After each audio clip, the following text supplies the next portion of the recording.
What is up, Rios? The Rios and Papi show again. Back at it. As No it should. Carlos this week. I like how we're matching.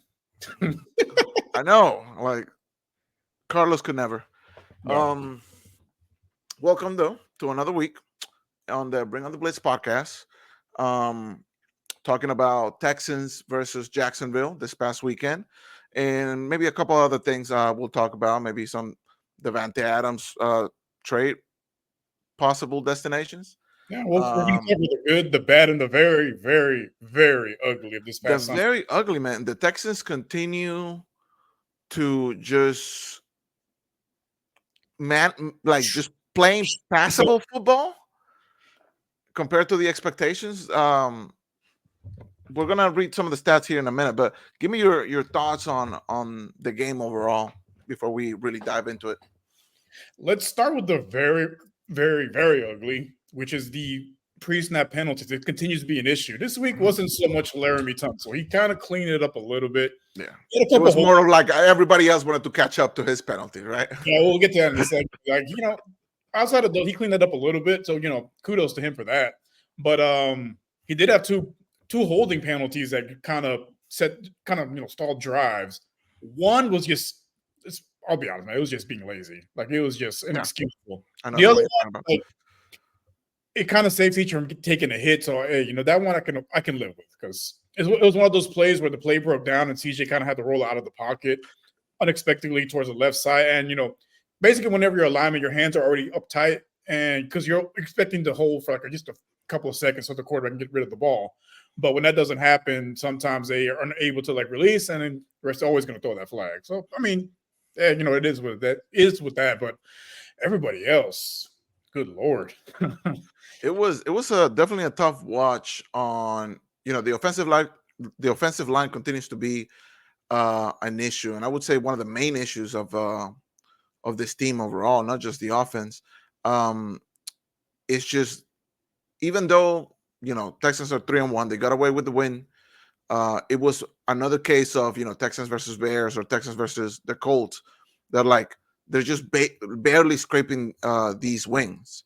They could have taken the lead and extended the lead on several drives, but like you said, some of the drives would be stalled for penalties or just like easy plays that I thought the offensive line, like if they would have just given CJ a few more seconds, something could have developed. They were definitely better this week than the previous week against Minnesota, but it was like night and day really. But the bar is very low when it comes to this offensive line. So the fact that the It's great. pass protection was a little bit better doesn't show me a lot of hope because it was still very suspect, all things considered. Yeah, a crazy fact. So Houston is 3-1, but they are actually have allowed more points than they've scored this season. A lot of that came from that Minnesota game, but Yeah, I was about to say that's a little lopsided. I think we've scored a little over 70 and we've allowed over 90 points. I think a lot of that came from the Minnesota game, but that's just wow. Like against all odds, really, they're second place in the AFC, which hey, you'll take it with the level of sloppiness that they've played the last few weeks. Hey, you take a win's a win, even an ugly win's a win. Correct. We got a quote here by D'Amico on the O line, or friend Carlos, helping on the sidelines. Our O line got better this week. They did a really nice job of protecting, giving CJ time. I told them in a meeting, anytime your quarterback can throw for 350 yards, he's not just out there by himself. The 5 guys up front did a really nice job protecting, buying him time. He escaped the pocket a couple of times as well, even extending those plays even longer. And I was pleased with the O-line and what they did in the passing. Again, that was from the Miko Ryans after the game. And like I said, I agree. The offensive line was a little bit better this week compared to what it was last week, which was basically non-existent. Oh yeah, But they did a better job of picking up the stunts because Jacksonville was blitzing at about 45% of the drives, but they did a better job of picking up those stunts and pass protection, which gave CJ the time to throw the ball. But however, it was a defensive line from Jacksonville that hasn't been great all year anyway. So I kind of expected the O-line to have a bounce back game, if you want to call it that. Definitely some of the penalties did not help the situation. But like you said, like D'Amico said, when you're CJ out there throwing for 350 yards, when Nico Collins is out there, 12 catches, 151 yards, something like that, and a touchdown, like you're basically bailing out the team, really. The team, yeah, because it could have easily turned into a bad loss. Let me read you some of the stats for the Texans offense. Obviously, like we said, CJ threw for 345 yards, 2 touchdowns, completing 27 out of 40. He was really airing the ball this game because the running game, we couldn't get it together. Rushing, Cam Akers had 13 carries for 53 yards. J.J. Taylor, 6 carries, 18 yards. C.J. Stroud, rushed for 17. Ogunbowale, who was basically the player of the fourth quarter. I am sir. The player of the fourth quarter who basically got the Texans that win. He only rushed for 7 yards, but he had 4 catches for 47. So that was really good. Like I said, Nico Collins caught for 151 yards and a touchdown. Stephon Diggs, bit of a quiet game, but it was like a quiet but still influential game. 5 catches, 69 yards. Ogunbowale, like I said, 1 touchdown, 47 yards. Schultz, 34 yards, probably like one of his better games. And Stover, 1 catch for 27 yards. But it was big. Yeah, it was a big first down that he got, and I'm hoping we can see more of that CJ Stover connection. All things considered, and I'm more of a going back to the bar that was set last year type of game for the Texans offense.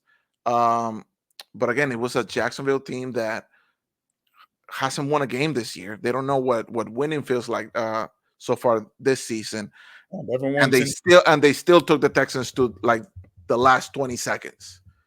Yeah, they had every chance to win that game. I think we had mentioned it in our group chat. A more accurate quarterback wins that game for Jacksonville by at least 2 or 3 touchdowns, because there was a couple plays where Brian Thomas Jr. beat his coverage and he was wide open. He could have walked into the end zone, but Lawrence overshot him several times. And I think another play, he hit the receiver in the face mask in the end zone. But I think the biggest stop on defense was that 4th down when they did the quarterback run. In the interview after the game, Azeez Al-Shaair and the coach, they had said that they knew they were going to do the quarterback draw on 4th down, so they kind of saw it coming and they blew the thing up immediately, and that was huge because that was right after that big run from Tank Bigsby.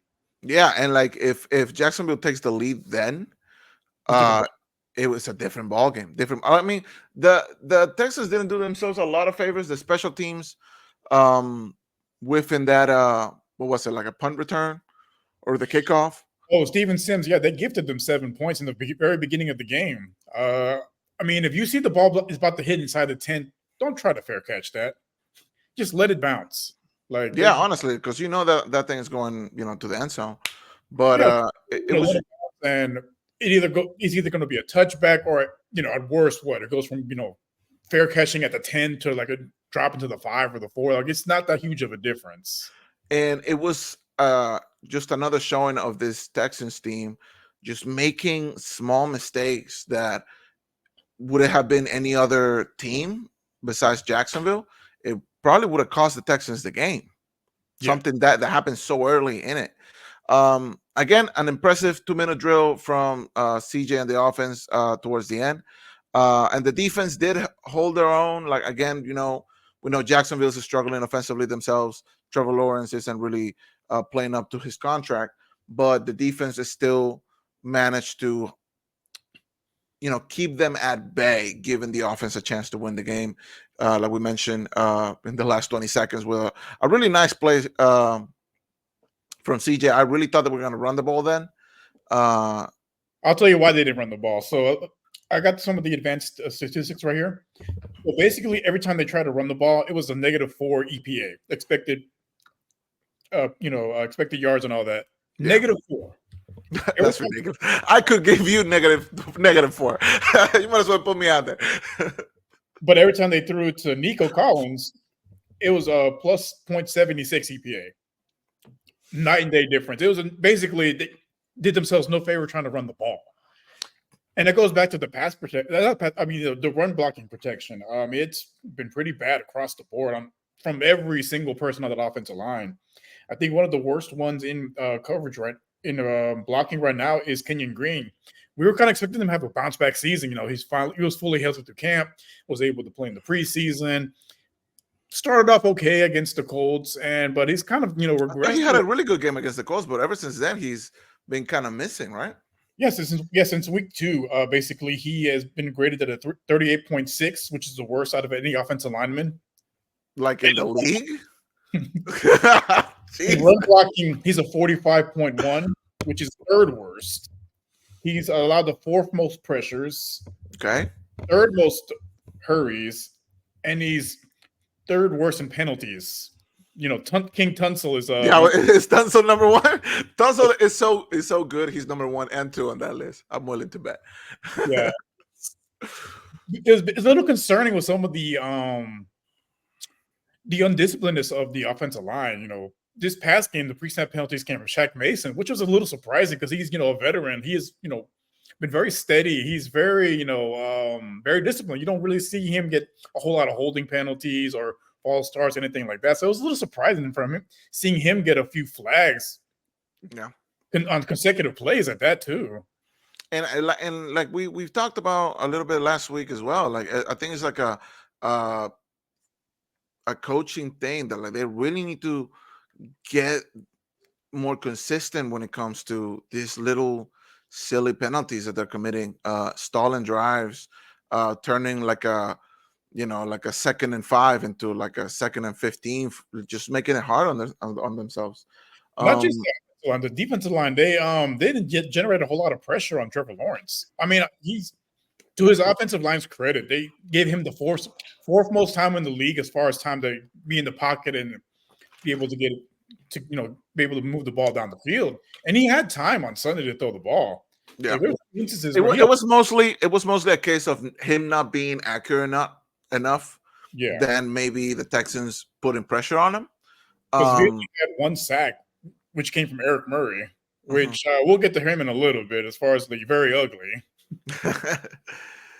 Well, no, touch on that right away. Like, I mean, as far as like the good things from the game, obviously Nico Collins continues to be what seems to be the best wide receiver in the league right now. He's leading in yards by a long margin. He's basically bailing out the offense every time CJ needs a first down. That's like his first choice. Last year we saw a lot of Tank Dell. Obviously, he's dealing with some injuries, and he hasn't really been himself in this new offense with Stephon Diggs, Joe Mixon, Cam Akers, et cetera, et cetera. But Nico Collins continued to be like, yeah, he is an elite wide receiver 4 weeks into the season. Yeah, not just wide receiver 1 for the Texans, wide receiver 1 in the league. In general, yeah. He has 30 catches, which is 2nd in the league, 489 yards, which is first by over 100 plus yards from the next closest person. Touchdowns, just 2, but I think that number obviously will go up. Yeah. 171 yards after catch, which is 6. It's ridiculous. Okay. And he has 25 first down catches, which is first in the league by a wide margin. Basically, anytime that we need a first down, he's CJ's making that call, and Nico answers more often than not. Stephon Diggs continues to get in the touchdowns. Got his first career rushing touchdown this week. Yeah. It was a bit of a weird play when I saw him on the backfield, and I'm like, he's about to get lit up. But he managed to avoid 1 tackle and then managed to get into the end zone fairly unscathed. I don't feel like Jacksonville was expecting him to play like that.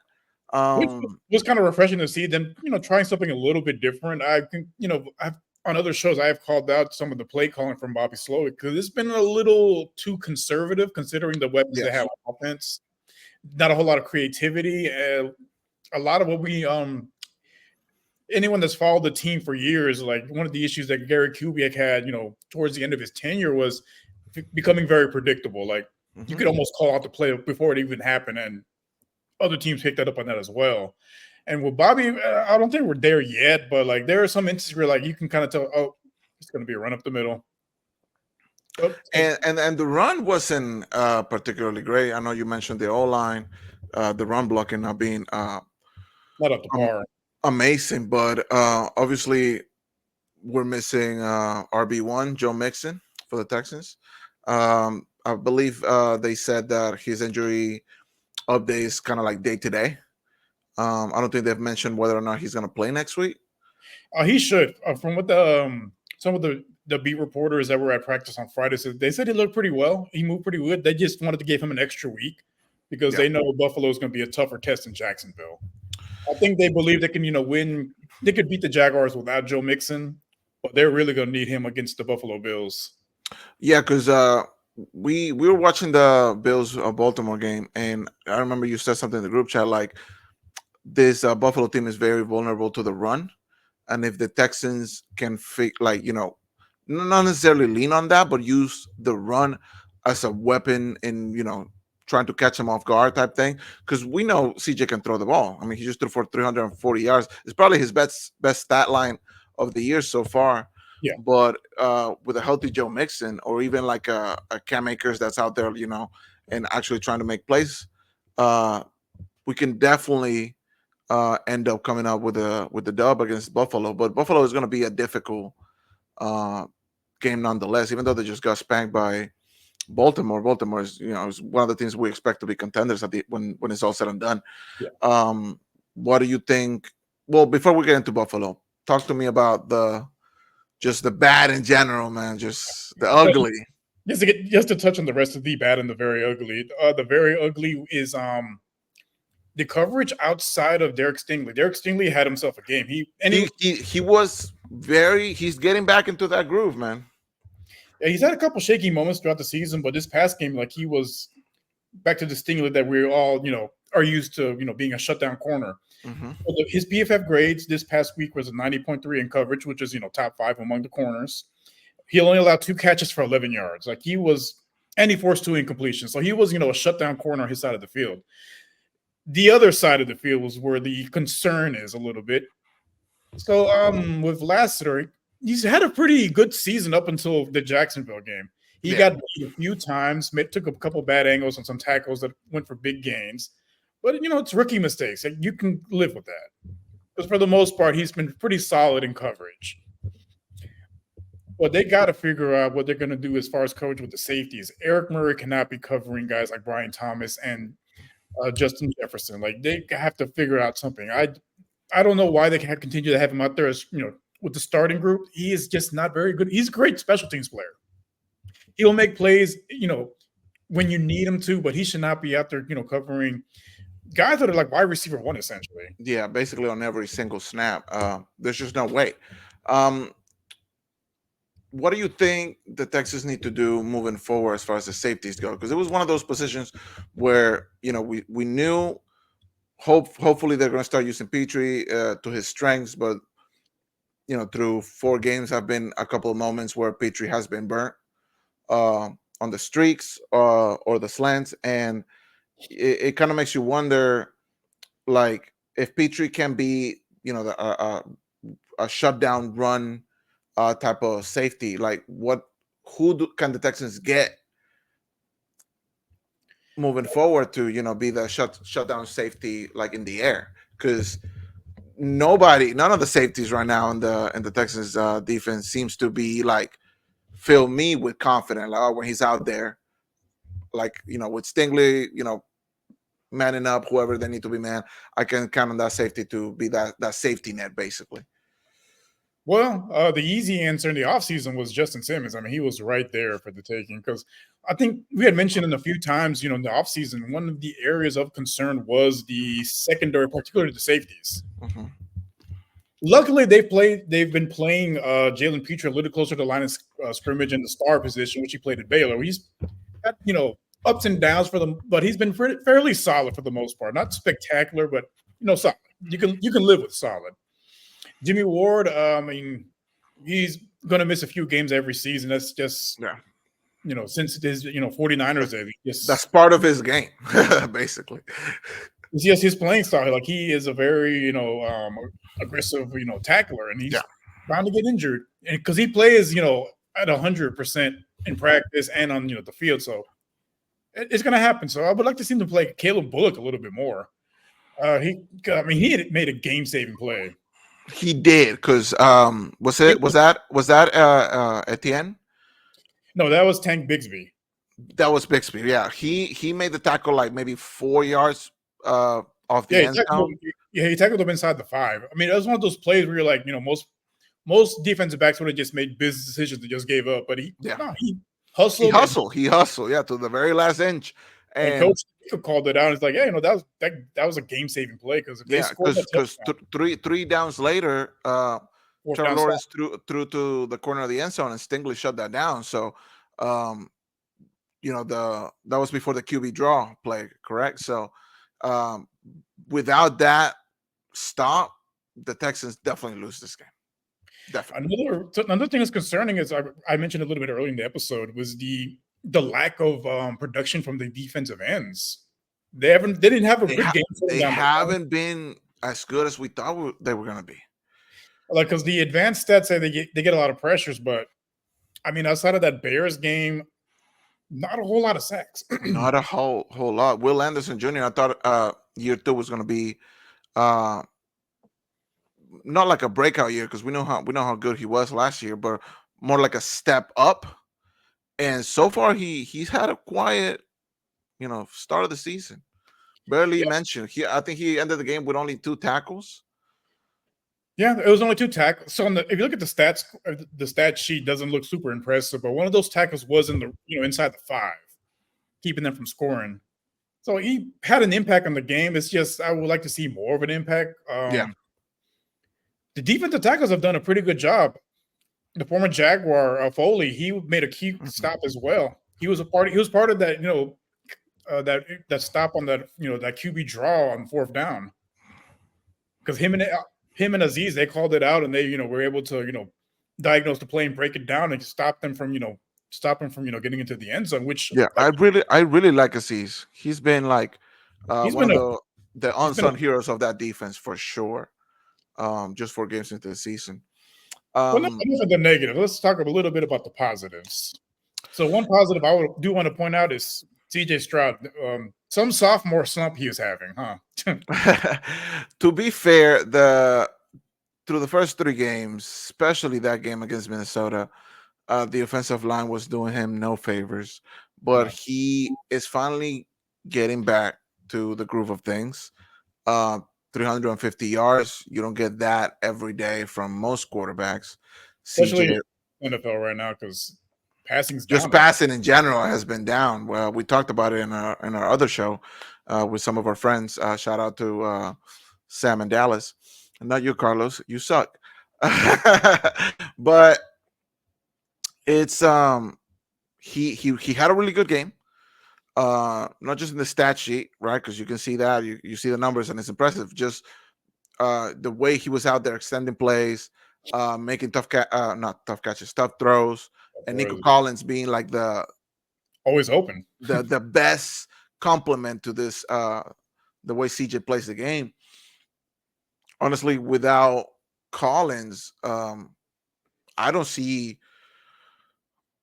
Diggs and Dell Woods, making the tough catches that he's making. Like he's getting the separation and he's getting physical when he's up there as well.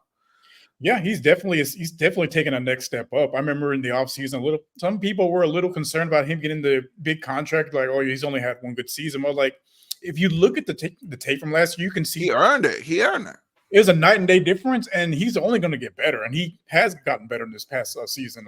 Because he's top 5 receiver numbers across the board right now. And CJ is playing like a top 5 QB. So right now, some of the numbers on CJ, 1,054 yards passing, 3rd in the NFL. 6 passing touchdowns, 5th. Only 2 interceptions, 98.4 passer rating, which is, right around 10th.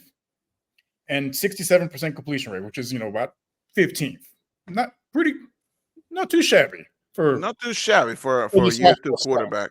Obviously, the biggest thing with this Texans team is that the expectation has been set, or at least was set for them during the offseason, having the year they had last year and the weapons they acquired in the offseason.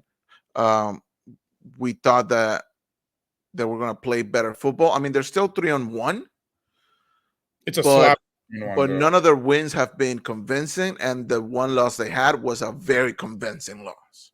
Yeah, it was one of those where they shot themselves in the foot, but they just not enough. There's just not enough on both sides of the ball to overcome those mistakes. Yeah. You can get away with stuff like that against the lesser teams, but the teams like the Vikings, they are one of the top teams in the NFL right now. If you make mistakes, they're going to make you pay. And moving more into that, one of the teams in the NFL that have been looking good despite having the loss this last weekend, the Buffalo Bills. Correct me if I'm wrong. They're playing in Buffalo. No, they're playing here in Houston. They're playing in Houston. Okay, that honestly that changes the landscape a little bit because it's Buffalo is not the easiest place to play. What do you think is going to go down this weekend? How do the Texans approach this game? I think with this game they have to establish the run. They haven't been able to establish the run outside of that Colts game. They've struggled. The Bears have a very stout run defense, as do the Vikings. And it was a little bit hard against the Vikings because Cam Akers isn't Joe Mixon. You can kind of see it's a night and day difference when you have Joe Mixon out there versus the other guys. So I think if Mixon should be good to go, you establish the run early. They're going to be missing Von Miller. He's suspended for 4 games for violating the NFL's personal conduct policy. I saw that. I understand he's only a situational pass rusher, but that's one less person to have on a banged up defense as it is. So that should make the offensive line's job a little bit easier. If they can be a little bit more disciplined, a few less penalties, pre-snap, where they don't stall drives, they can establish the run. From there, you're going to have to force Josh Allen into some errors. So he's turnover prone. He's been pretty turnover free this season, but he throughout his career, he has been turnover prone. If you get some pressure on him, if they can force him into some early mistakes, have them playing from behind a little bit to make them a little more one-dimensional, it should be the keys to success against Buffalo this week. As regard to Buffalo, Josh Allen, I feel like the reason why he hasn't been so turnover prone this year is because he's not forcing the issue as much. He's kind of spreading the wealth in this new Buffalo offense without Diggs. I know it's going to be the Diggs revenge game. I know it's not in Buffalo, but he's still probably going to want to ball out, which I'm looking forward to. But the thing with Buffalo is that their offense is very fluid. Their defense is very solid as well. The defense for the Texans is going to have to put more pressure. The edge rushers, they're going to have to get. They're really going to have to get involved. Yeah, I had a stroke there. They're really going to have to get involved there, more so than they have been, because honestly, they've been in and out, really. They haven't really posed much of a threat besides that Bears game. But they need to get to Josh Allen. They need to. Like, they can't give him any time because Josh Allen is one of the most dangerous quarterbacks in the league when you give him enough time. Even when he's like rushing, for 20 yards or whatever. Like, even if he doesn't get to throw the ball, he's still going to find other ways to punish you. And the D-line, even though like the secondary has been one of the bigger issues on the defense, the D-line needs to come in and step up and actually basically put the Texans in a position to win. Because the offense, even though they look better this past week, again, it's only Jacksonville. You haven't really dominated any teams this far, and Buffalo is not going to team that's just going to just take it. Even losing against Baltimore, there were points where like they could have really turned the game around. It's just you're going against Lamar and Derrick Henry, one of the best running backs I've ever seen personally. So we got a quote here from D'Amico when asked about the Buffalo Bills and what the challenge is against a team like that. What makes them dangerous? D'Amico said, I think they play complementary football as a team. The offense does a great job of running the ball. The RPO, getting the ball out to their playmakers. They do a great job of keeping drives going, and they score touchdowns when they get in the red zone. The defense does a really good job disguising the coverage. They're very sound. They can tell that they're well coached. They play all well together. These guys fly around, smaller defenders, but these guys they fly around. They hit. They play together.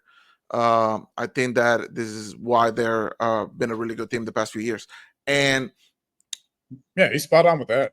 basically, and you cannot, because I know Buffalo have had their own issues, um, especially when it comes to the playoffs. And last year during the regular season, there was a time where we didn't even think that we're going to make the playoffs at all. But so far this year, they've been very consistent.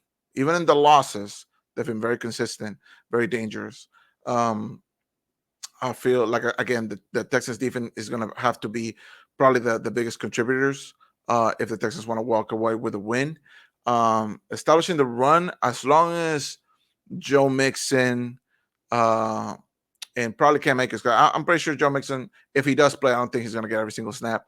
Um, they just need to establish the run and be effective with it.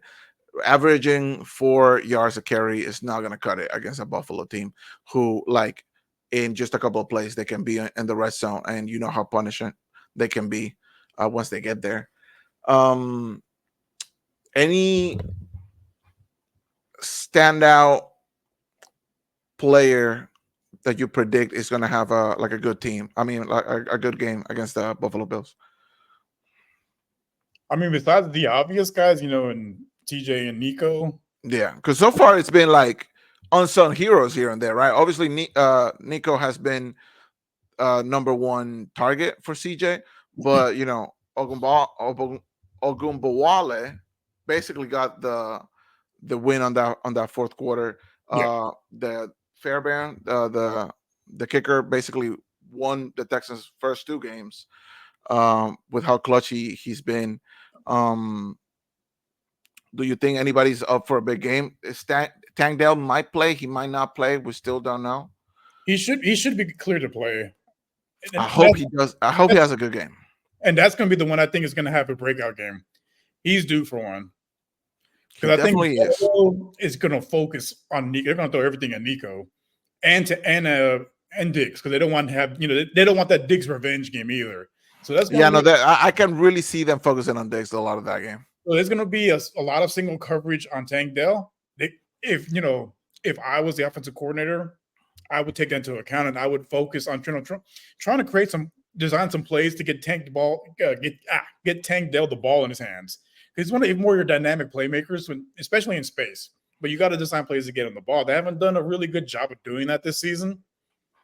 Like I said, again, this comes out to the criticisms I have with the offensive play calling. It's been a little lackluster. It's been lacking creativity. So I think this is the game where you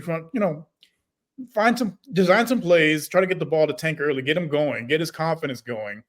And if he can have a breakout game, that's just going to help open up the offense even more, because then you can't focus solely on Nico. You can't focus solely on Diggs. Yeah. You got to divert some resources to Tank Dell, and that's going to open up everything. It's going to open up the running game. It's going to open up the game to the tight ends. I just really hope that CJ and doesn't try to force the issue with Stephon Diggs. I just hope that, I know, they're boys, all that, Diggs probably wants to ball out. Diggs might be like, hey, CJ, if you see me, find me. Like every snap, just find me. I'll make the plays. If Buffalo starts to put the pressure like we believe they're going to do, I just hope that they just don't try to force the issue and actually make the right football plays. Because after week 4, yes, the Texans are 3-1, but the Colts are right there. And the Titans just got their first win. Like, this division is not wrapped up at all, like we thought it was going to be after the first 2 games. Well, I mean, to be fair, outside of the Colts, the rest of the division is not. It might be a while till we see a Tennessee Titans win again. They're not going to play it, a spiral. I don't know, man. I don't know. They looked okay. I mean, I guess the Miami team that was basically, they were just in complete free fall. Yeah, honestly. On both sides of the ball. The Colts, they play the Jaguars this week, and I think Jacksonville, is due for a good game. They might be. So I looked at something interesting. So a lot of the networks, showed the graphic what happens if teams go 0-3. What they didn't show is what happens when teams go 0-4. They normally fire their head coach. Only, That's what happens. only, only one team in the entire history of the NFL made the playoffs after going 0-4. Who But was that it? was Wait. like 16 teams. So Oh, damn. it's not going to happen in this NFL. Yeah, that's definitely not gonna happen. Watch it happen. But they're going to want to try to save face because they're playing at home. They're playing in their throwback uniforms. But I don't know. Give me a score prediction.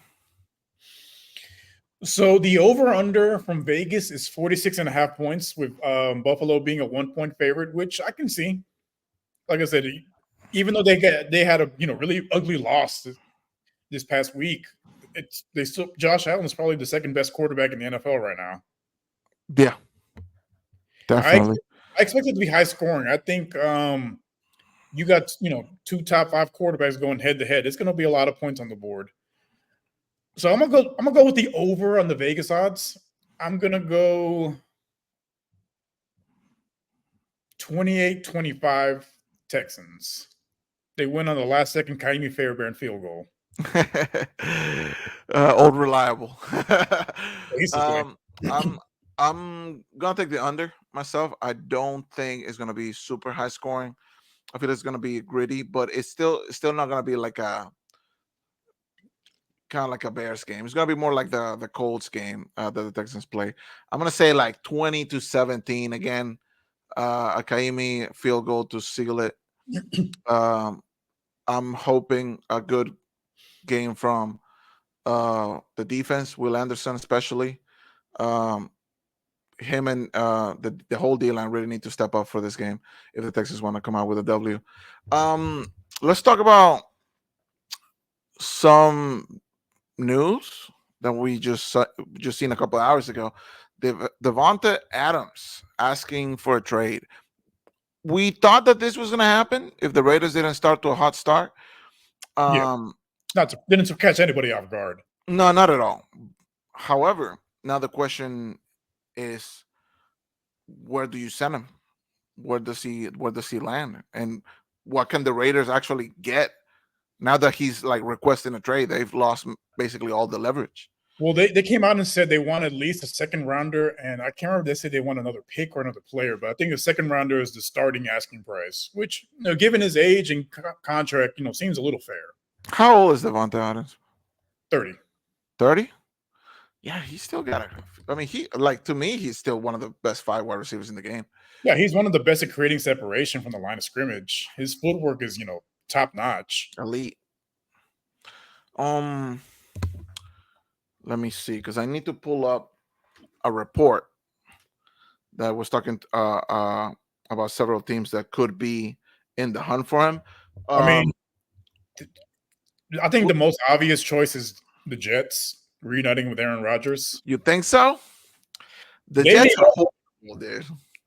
The Jets are bad. Like, I was watching them this week, and even though Aaron Rodgers has looked a little bit more mobile than I thought he was going to be coming off the injury, they're not playing great football right now. Yeah, well, I told people after that Patriots game, like, don't let that fool you. Like, the Patriots are a bad team. They're not a good team at this moment. Just because he played great against them doesn't mean that Aaron Rodgers is back to the Aaron Rodgers of old. It's just basically playing against a bad defense. Yeah, but does Davante Adams even want to try to go there? Like, what's he trying to get out of that? Like, I feel like he's gonna want to go to a situation where he's gonna contend this year, and I don't think the Jets are contending this year. Like, even though their division is winnable, I mean, it's a little bit more wide open because Miami, because no one knows when Tua is going to come back. Yeah, I feel like Miami is out of the race. The Patriots, we knew they were never going to be in the race, but I firmly believe that the Bills are walking that division. So I mean, I think as far as in that connection with the quarterback, and it's still a winnable division because they're not super far behind Buffalo right now. They're only they're only one game behind, but Buffalo has been playing good football. The Jets haven't, and that's the difference. And if I'm Davante Adams, I want to go to a place where I know I'm gonna contend, even if I don't necessarily like hit the ground running. Because wherever he goes, like it might take a couple games to get used to the new playbooks or new quarterback, et cetera, et cetera. I get it that if he goes back to Aaron Rodgers, they already have that bit of chemistry, that connection. But if I'm Davante Adams, I'm looking at some of the other teams in this report. Some of the other teams, again, same division, Buffalo Bills could be a destination. I don't think they need him per se. I don't think so, because I think it's going to be another situation of having like a Stephon Diggs, like where Josh Allen feels he has to force the issue a little bit. Correct. I feel like the Bills don't need him as much as some reports might say, but it would be going to a contending at that point. The Dallas Cowboys, another team. They don't have the room. I don't think so. Yeah, I don't see how they make that happen. And honestly, there's a better team in a better situation you could go to in that same division. The Washington Commanders. The Washington Commanders, another one that they're talking about here. They're 3-1, and it's been a sneaky 3-1. I didn't even realize they've been so good. Like obviously, Jaden Daniels has been balling out, but the rookie of the year. But so far, I feel like he's run away with it so far. And he went to a worse situation than Caleb did, because Caleb goes to a team with an established wide receiver one. You got but you could argue that the situation in Washington is better because there's no expectations whatsoever. There's no expectations, but also no real no pressure though. And the thing, the discord about rookie quarterbacks the past few years is that they are being just thrown out week one against NFL defenses for the very first time and expected to deliver. Caleb Williams' first game, a bad game. Yeah, 93 yards passing and got bailed up by the defense and special teams. Exactly. Bryce Young goes to a bad situation. He's expected to resurrect the Panthers, who have been in free fall for years. They traded McCaffrey. They traded Moore. They traded a plethora of assets just to get him, and then they put him out there. It's like, all right, ball out, right? And he's been struggling. Yeah. It's just like if you go to a situation where the expectations is nothing, like Washington, I feel like I would much rather go to that kind of situation than go to a Bear situation where, like, yeah, on paper they look more, win ready, but the expectation is through the roof. It's Chicago. It's where quarterbacks go to die. We know that. but I don't know, man. Washington, sneaky 3-1. And adding a guy like Davante Adams to that team, I mean, that's just going to raise the ceiling of the whole offensive group. Yeah. However, I still don't think they're going to be like contenders. I think it's still too fast. Once some of these coaches figure the quarterback out a little bit more, maybe he'll start to struggle a little bit more. I say they're contenders mainly because the rest of the division is just terrible. The Giants, they're not doing anything. Yeah, they are. Eagles are struggling. The Cowboys are, as we expected, were going to struggle because they didn't really upgrade, and it's starting to show when they play the better teams. I still believe in the Cowboys and Eagles a little bit more. I feel like they're a little bit more complete. They just need to really figure it out. Another team, the Baltimore Ravens. I honestly don't see them going for that. No, that's not really they're really a run-heavy team. I don't see. Yeah, I don't you want to go there either. Yeah, you don't see Say Flowers out there, catching for 150 yards. Yeah, like their whole philosophy is they're going to run the ball. That's why they got Derrick Henry. You got that tend of him and Lamar. Like they're going to run it down your throats. Who, by the way, looked like prime Derrick Henry. I think he rushed for 200 yards. Yeah, I thought he was playing the Texans from like a few years ago. What about the Pittsburgh Steelers? Another sneaky 3-1 team. I think that would be probably the best spot for him. Because right now, outside of the Ravens, that division is struggling.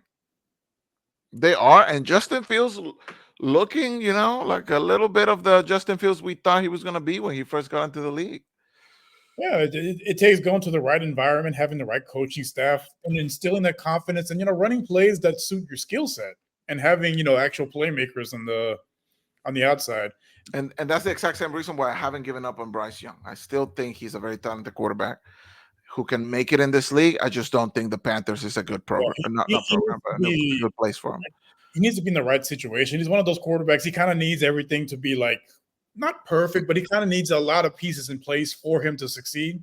I He's would not. have loved him for him to sit behind a veteran quarterback and learn, uh, to fight NFL defenses from somebody like Joe Flacco or something like that. Like That should have been the plan last year, but I understand why they put him out there because he's the number one overall pick. They gave up a lot to get him, but I think he would probably be the one person that would have benefited from sitting for a year, especially on a team that had no playmakers at all. yeah, because they sold the farm to get him.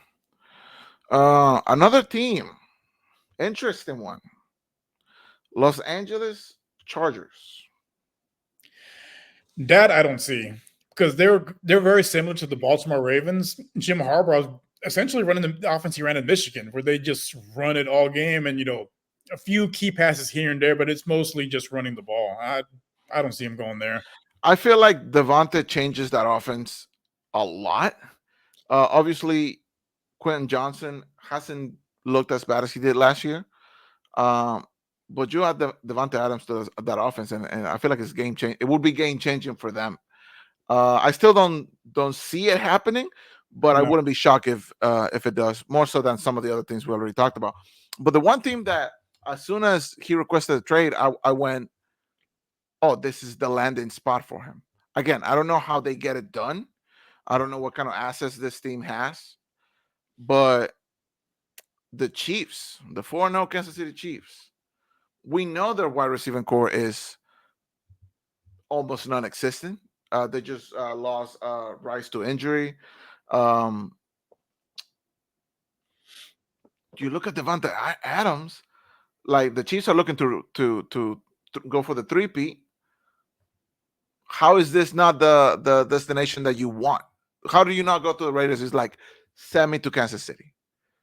Well, a couple reasons. One, there isn't a chance in hell that the Raiders are going to send him to their biggest rival in the Chiefs. But the Raiders lost all leverage now. They lost all leverage. He requested the trade. He can request it. He's under contract. He can sit down and get fined. They're not going to send him there. It's kind of similar to when Stephon Diggs asked to be traded from the Bills. Because he wanted to go to the Chiefs also, but they're like, no, we're not sending you there. Hell no. That's not going to happen. Also, the salary cap. I don't think they have enough cap space. I mean, they could make room if they wanted to, but the Raiders will never do that. See, I feel like the Chiefs, if we were in a world where this happens, the Chiefs can easily make it happen. Like you said, it will come down to the Raiders whether or not they accept it. But the Raiders, Al Davis would come from the grave and smack. They're like, no, we are not there. But the Raiders are gonna Raider, bro. That's what they do. I don't see them making that kind of a move. Even if they, I don't know. I don't even know what the Raiders could demand, right? If they really wanted to do this. I don't know. They have a ton of leverage. Like I said, the starting price point was a second-round pick because, again, considering his age and his contract. Yeah. For Kansas City, they will have to pay a heavy tax for that. I feel like more so than a second round. Yeah, that's never happened though.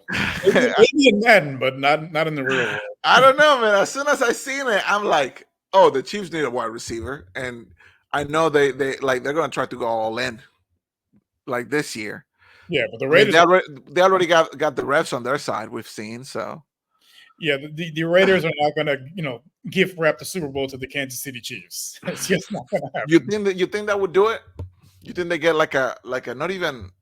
It doesn't even have to be a top 5 wide receiver. You think they get a top 10, top 15 wide receiver, and it's a lock for the Chiefs to win?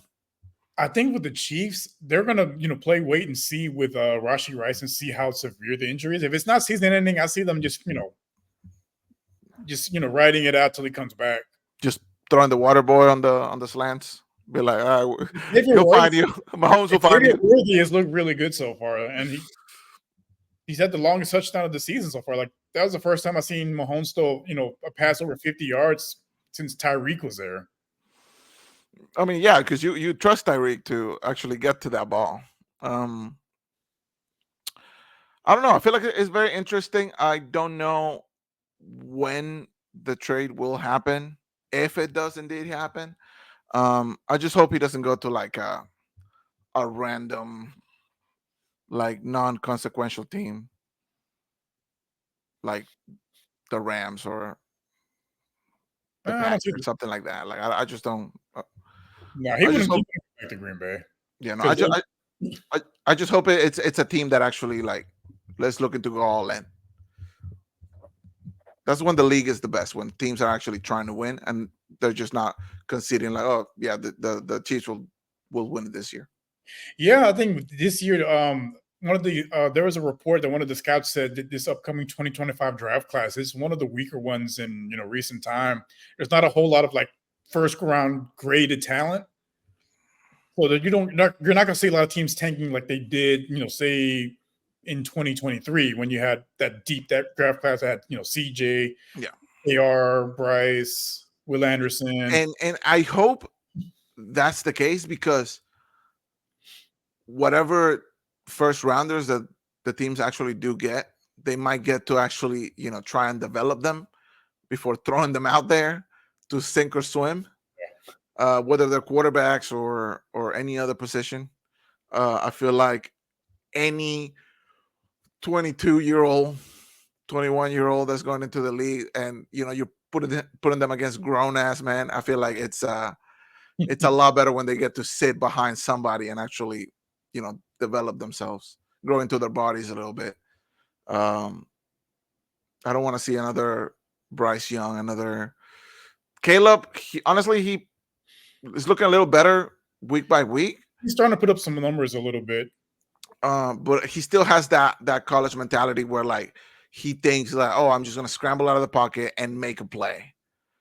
And then the second he steps out, he just see a linebacker in his face, and he's just like, oops, we'll be right back after this commercial.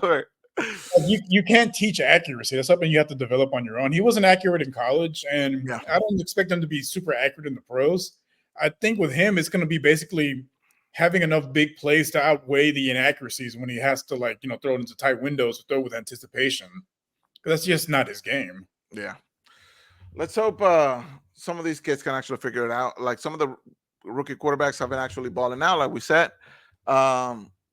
This league so far this year has been a little all over the place, but hopefully, going back to the Texans or whatever for next week, I feel like a win against Buffalo would kind of put to rest some of the doubt that is surrounding this Texans team. I hope that they win, and I hope that even if it's a close game, I hope it's not an ugly close game like it has been the past few weeks. I hope every point that Buffalo does earn is an actual earn point and not just the Texans shooting themselves in the foot.